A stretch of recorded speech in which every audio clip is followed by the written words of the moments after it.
Assalamualaikum warahmatullahi wabarakatuh. Alhamdulillahi rabbil alamin. Wassalatu wassalamu ala sayyidil anbiya'i wal mursalin wa ala alihi wa sahbihi ajma'in. Qala Allah ta'ala fi kitabihil karim, ya ayyuhalladzina amanu taqullaha haqqa tuqatih wa la tamutunna illa wa antum muslimun. Wa qala an-nabiy sallallahu alaihi wasallam, man salaka tariqan yaltamisu fihi ilma sahhalallahu lahu bihi tariqan ila jannah. Subhanaka la ilma lana illa ma 'allamtana innaka antal alimul hakim. Rabbi shrah li sadri wa yassir li amri wahlul 'uqdatam min lisani yafqahu qawli. Allahumma 'allimna ma yanfa'una wanfa'na bima 'allamtana wa zidna 'ilma. Allahumma akhrijna min dhulumatil jahli wal wahmi ila nuril 'ilmi wal fahmi. Allahumma amin. Ahibati fillah, ikhwas sekalian rahimakumullah. Alhamdulillah, di pagi yang cerah ini Allah Subhanahu wa taala kembali mudahkan kita untuk bisa bermajlis fi baitin min buyutillah dalam rangka bersama meningkatkan keilmuan, meningkatkan keimanan kita kepada Allah Subhanahu wa taala. Semoga Allah Azza wa Jalla senantiasa mencurahkan kepada kita keberkahan dan ilmu yang bermanfaat. Ikhwati fillah wa faqad wa iyyakum, di awal kajian ini saya ingin mengutip sebuah ayat di mana Allah Subhanahu wa taala berfirman, wallahu akhrajakum min butuni ummahatikum la ta'lamuna syai'a. Dan Allah Subhanahu wa taala telah mengeluarkan kalian dari perut ibu-ibu kalian dalam kondisi tidak tahu apa-apa.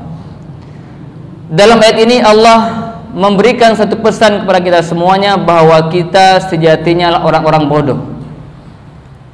Kita terlahir dalam kondisi tidak tahu apa-apa.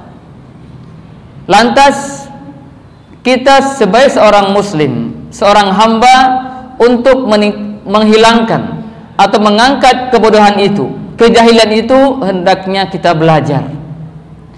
Tentu kita akan bertanya, seperti apa kita belajar? Allah lanjutkan firman-Nya, wa ja'ala lakumus sam'a wal absara wal af'idah la'allakum tashkurun. Allah jadikan bagi kalian itu pendengaran, penglihatan dan hati agar kalian bersyukur.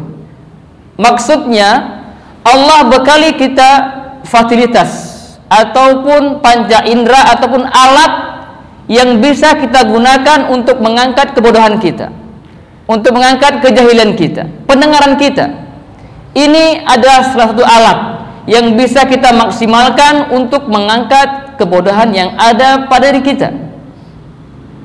Pun demikian pandangan kita, mata kita pun kita gunakan untuk mengangkat kebodohan kita.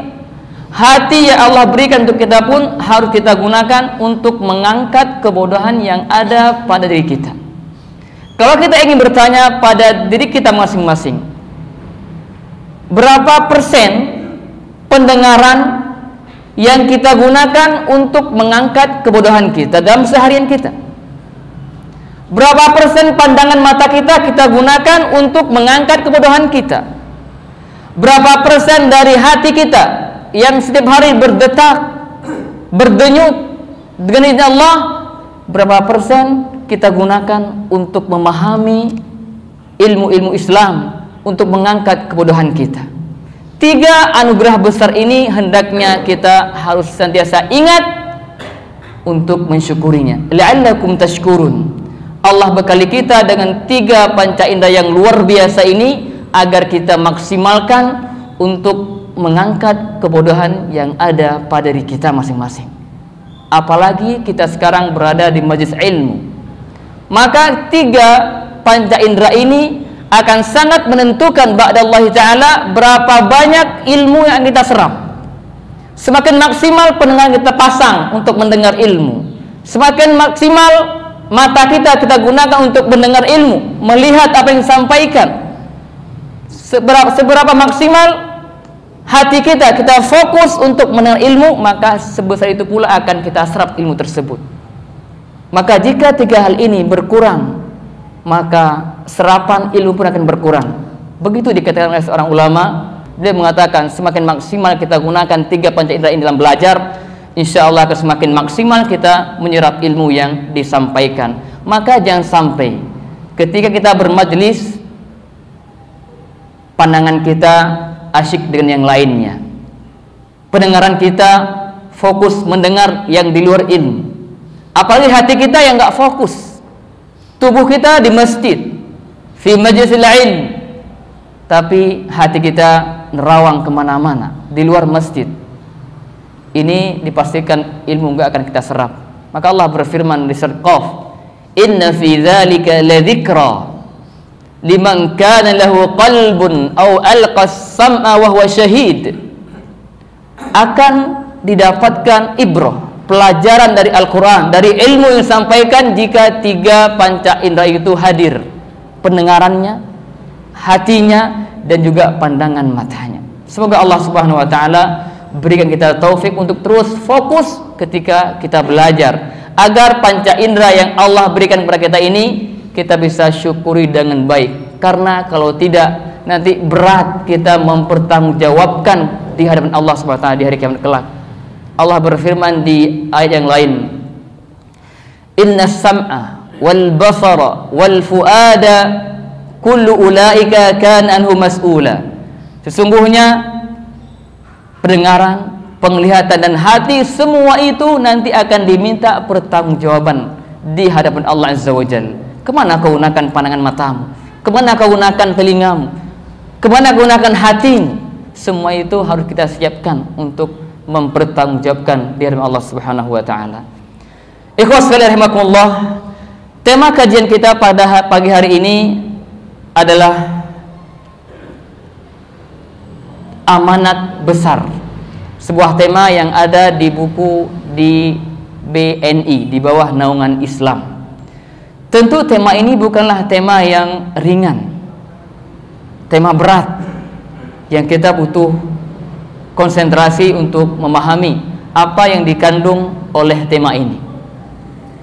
Tema amanat ini merupakan tema yang mungkin sering kita dengar, bahkan mungkin kita sudah banyak membaca tentang tema ini. Tapi hari ini ana mengajak kita semuanya untuk kembali memahami ataupun memurojaah apa yang pernah kita bacakan. Ikhwas sekalian, amanat besar. Saking besarnya amanat ini, Allah tawarkan terlebih dahulu kepada makhluk-makhluk yang besar, yaitu langit, bumi, dan juga gunung.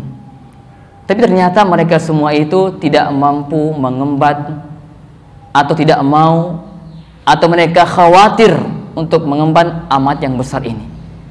Hal ini Allah jelaskan dalam firman-Nya di surat Al-Ahzab ayat 72. Allah berfirman, inna aradnal amanata 'alas samawati wal ardi wal jibal. Sesungguhnya kami tawarkan amanat ini kepada langit, bumi, dan juga kepada gunung-gunung. Allah tawarkan amanat ini kepada langit, bumi, dan gunung-gunung. Apa itu amanat yang Allah tawarkan kepada langit, bumi, dan gunung itu? Para ulama menjelaskan tentang kata amanah dalam ayat ini dengan berbagai macam redaksi bahasa atau penafsiran. Tapi jumhur ulama mengatakan bahwa maksud amanah ini adalah at-takalif asy-syar'iyyah, yaitu beban-beban syariat yang wajib ditunaikan, dilaksanakan oleh hambanya. Maka amanat ini Allah tawarkan kepada langit, bumi, dan gunung, tapi penawarannya tidak bersifat wajib, tapi bersifat pilihan. Jika dia mau mengembannya, dia akan mendapatkan pahala.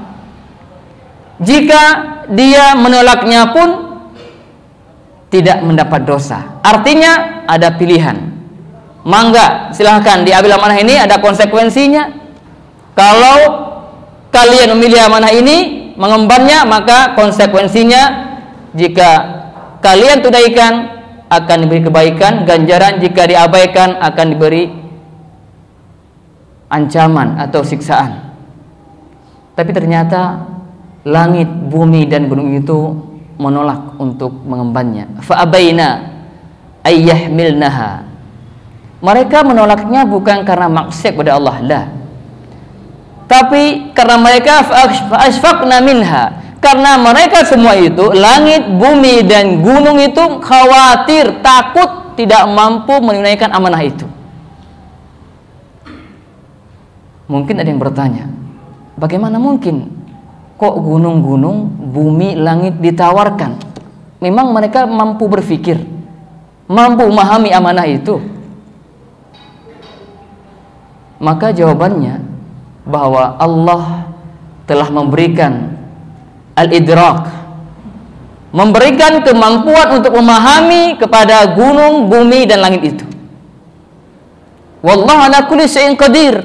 Allah Maha kuasa atas segalanya. Bukankah Allah telah berfirman, "Lau anzalna hadzal Qur'ana 'ala jabalin la ra'aitahu khashi'an mutasaddian min khasyatillah." Allah sebutkan gunung-gunung itu takut kepada Allah. Bahkan Allah pun mengisahkan tentang batu di surah Al-Baqarah. Fahiya al-hijarati aw ashaddu qaswa wa inna min al-hijarati lama yatafajjaru min anhar wa inna minha lama yashaqqaqu fayakhruju minhu al-ma wa inna minha lama yahbitu min khasyatillah. Jadi batu Allah sifati dia takut pada Allah. Gunung pun takut pada Allah. Bahkan Allah berfirman di ayat yang lain, "Tusabbihu lahu as-samawati as-sab'u wal ardu wa man fihin." 7 lapis langit dan 7 lapis bumi bertasbih kepada Allah Subhanahu wa taala. Wa man fihin, dan orang-orang yang ada di dalam keduanya. Wa in min kulli syai'in illa yusabbihu bihamdihi. Dan tidak ada satupun yang ada di muka bumi ini melainkan bertasbih. Ini juga bertasbih. Semua yang ada di sekitar kita bertasbih kepada Allah Subhanahu wa taala. Walakin, perhatikan ayatnya, walakin la tafqahuna tasbihahum. Tapi kalian tidak memahami tasbihnya mereka. Hanya Allah yang tahu. Artinya seorang mukmin harus meyakini bahwa Allah telah menawarkan amanah ini kepada langit, bumi dan gunung, dan mereka paham itu. Meskipun akal kita nggak sampai ke sana. Karena memang tidak semua yang ada dalam Islam ini mampu kita cerna dengan akal. Makanya seorang Imam Ibnu Abil Iz mengatakan, inna syari'ata ta'ti bima taharu bihil uqul. Syariat ini datang dengan sesuatu yang tidak terjangkau oleh akal, tidak mampu dicerna oleh akal. Di antaranya, walakin la ta'ti bima tuhilu bil uqul. Tapi nggak ada bagian dari syariat ini yang mustahil bagi akal, nggak ada. Maka seorang muslim ketika mendengar firman Allah atau hadis Nabi SAW yang rasanya akalnya nggak masuk kayaknya, maka tepis itu.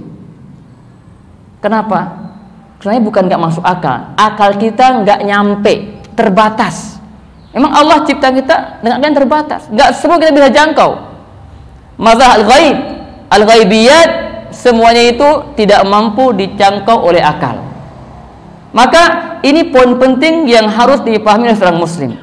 Dalam hal-hal yang terkadang ada syariat ini, bagian dari syariat ini yang terkadang akal kita nggak sampai, maka kita hanya beriman, taslim, tasdiq. Al-iman itu ciri khas orang bertakwa. Al-iman bil ghaib, alladzina yu'minuna bil ghaib.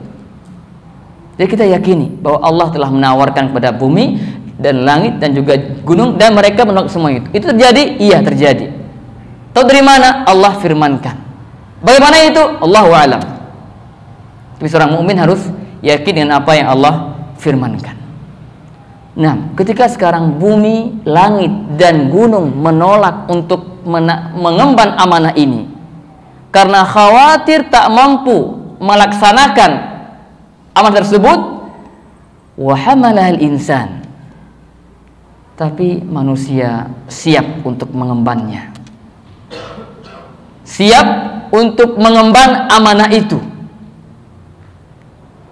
Meskipun di waktu yang sama manusia itu memiliki sikap atau tabiat zaluman jahula, innahu kana zaluman jahula, tapi mereka sudah siap dari awal untuk mengemban amanah yang besar ini. Amanah taklif syar'iyyah, sebuah amanah yang bersifat perintah Allah dan larangan Allah, dia siap untuk mengembannya. Oleh karena itu, ketika kita memperhatikan amanah besar ini, maka para ulama mengatakan ada 3 golongan manusia dalam menyikapi amanah ini. Sejak awal bahwa kita semua telah mengemban amanah ini. Kapan, Ustaz? Dari dulu. Di alam zar, di alam ruh, kita ingat tidaknya kita sudah mengemban amanah ini. Wa id akhadha rabbuka min bani adama min zuhurihim dzurriyyatahum wa asyhadahum ala anfusihim alastu bi rabbikum qalu bala syahidna. Ini bagian dari tawaran ataupun penanaman amanah dalam diri kita masing-masing. Nabi Adam dan semua cucunya, anak turunannya telah mengakui, telah mengemban amanah yang besar ini, meskipun kita tidak ingat. Maka Allah utus turunkan Al-Quran, utus para anbiya untuk mengingatkan kita akan amanah itu, bahwa kita sudah pernah mengemban, sudah pernah menerima sebuah amanah di pundak kita yang harus kita laksanakan, mau tak mau. Maka hal ini ada 3 golongan manusia dalam hal melaksanakan amanah ini. Yang pertama, mereka menerima secara zahir, tapi batinnya itu menolak. Itu mereka orang munafik. Secara zahir mereka Islam, iman, taat, zahir, tapi batinnya mereka itu menolak semua itu, enggak beriman. Yang kedua, mereka yang menerima, yang menolak zahir batin, itu orang musyrikun atau kufar. Mereka menolak amanah ini, artinya tidak mau melaksanakan amanah yang telah mereka emban. Dan yang ketiga adalah orang yang beriman, yang mereka menerima amanah ini dan mereka melaksanakan zahir dan batin, meskipun dalam prakteknya kemaksimalan dalam menerapkan amanah ini tentu berbeda-beda. Kenapa? Karena innahu kana zaluman jahula, karena kejahilan, karena kezaliman yang dimiliki oleh manusia itu terkadang membuat dia tergelincir, dia menyimpang dari amanah yang telah diemban. Jadi secara umum amanah itu artinya adalah beban-beban syariat yang telah diembankan kepada kita sebagai seorang manusia. Dan amanat yang terbesar yang harus senantiasa kita ingat dan jaga adalah amanah al-Islam, amanah ad-din. Bagaimana cara kita mengemban amanah ini? Berawal dari kita mempelajari agama ini, mengilmuinya, memahami ajaran-ajarannya, mengamalkan kandungan ajaran tersebut, dan juga mendakwahkan kepada umat manusia sebesar-besarnya. Ini bagian dari pelaksanaan amanah ad-din. Jadi ketika kita sudah menjadi orang Islam, kita masih punya amanah yang harus terus kita tingkatkan pelaksanaannya, yaitu belajar agama. Tingkatkan ilmu kita tentang ajaran Islam kita.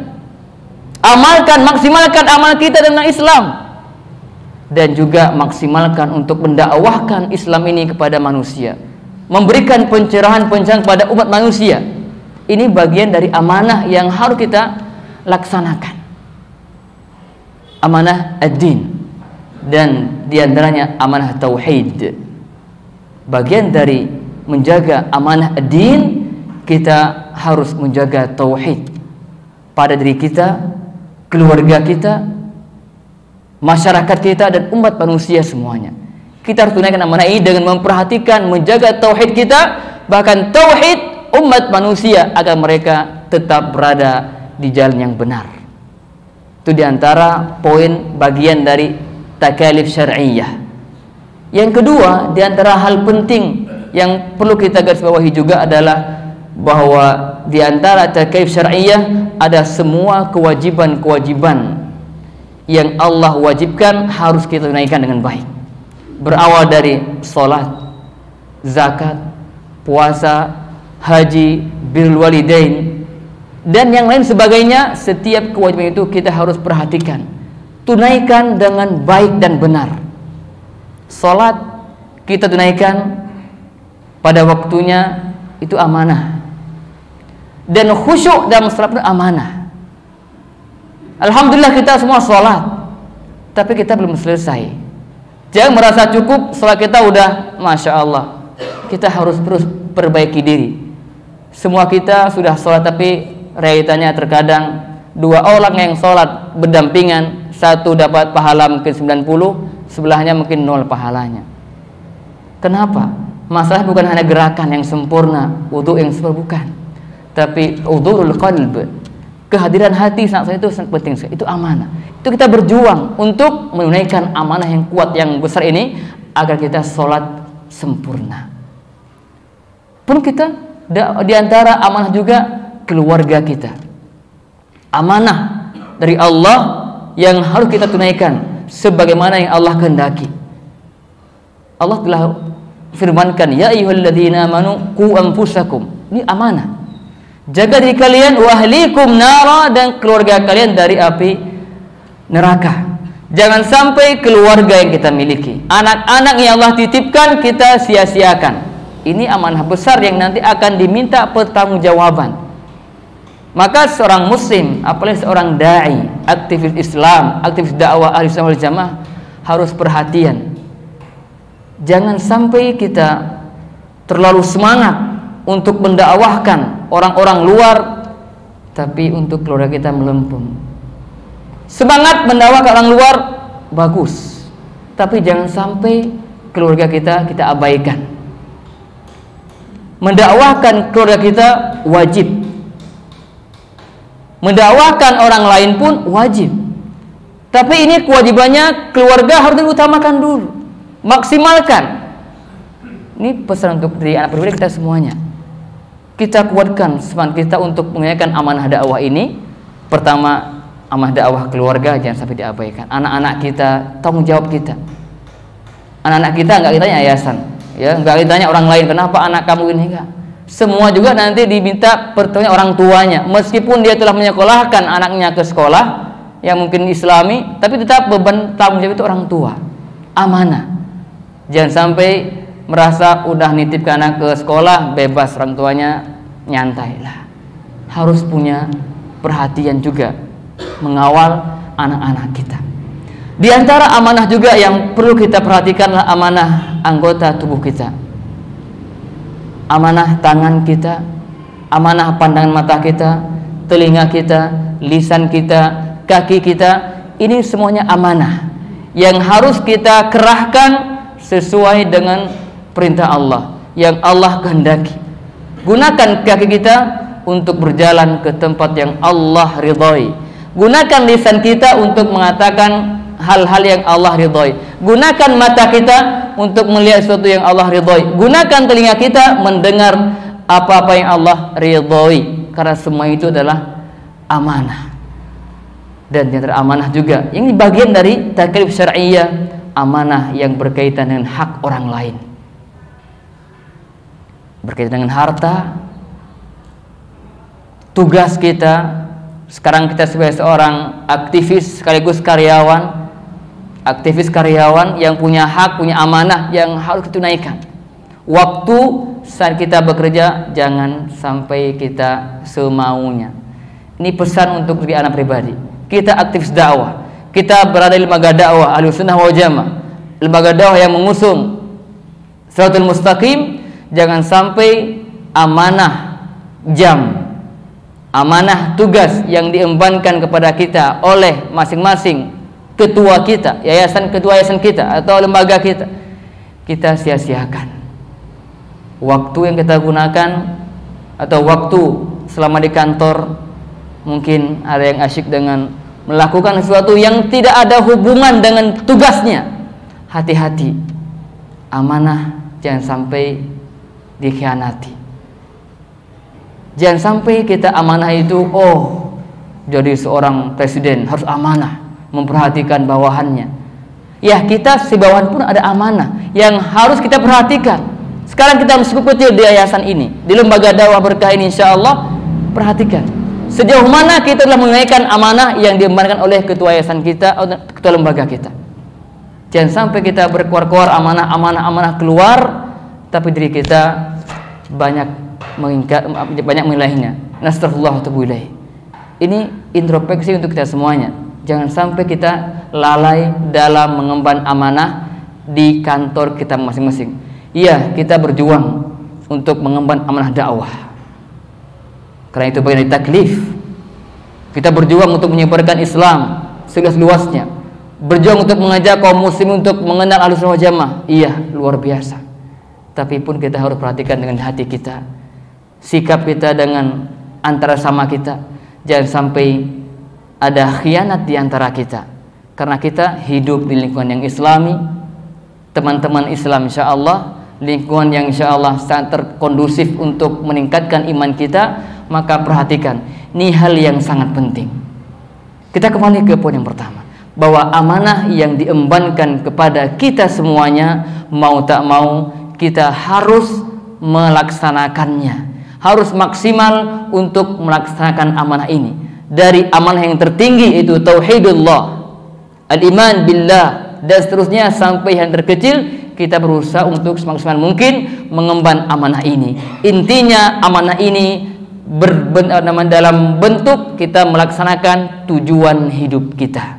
Ini poin pentingnya, bahwa kita diciptakan untuk ibadah kepada Allah, maka penunaian amanah inilah yang disebut dengan kita melaksanakan tujuan hidup kita, sekaligus tugas kita sebagai khalifah. Ini pun bagian dari amanah. Begitu disimpulkan oleh para ulama tentang mana amanah. Di samping kita menunaikan kewajiban kita sebagai seorang hamba, dan itu tujuan hidup kita, pun kita punya tugas sebagai khalifah fil ard, seorang khalifah yang ditugaskan untuk menyebarkan, menyelenggarakan tauhid, menegakkan Islam yang murni di tengah-tengah umat manusia ini. Semoga Allah Subhanahu wa taala berikan taufik kepada kita semuanya untuk bisa mengemban amanah ini sebagaimana yang Allah harapkan, dan semoga Allah taala jadikan kita di antara hamba-hambanya yang senantiasa bertakwa haitsuma kunna. Takwa di mana saja kita berada, di kantor takwa, di masjid takwa, di luar takwa, di dalam takwa.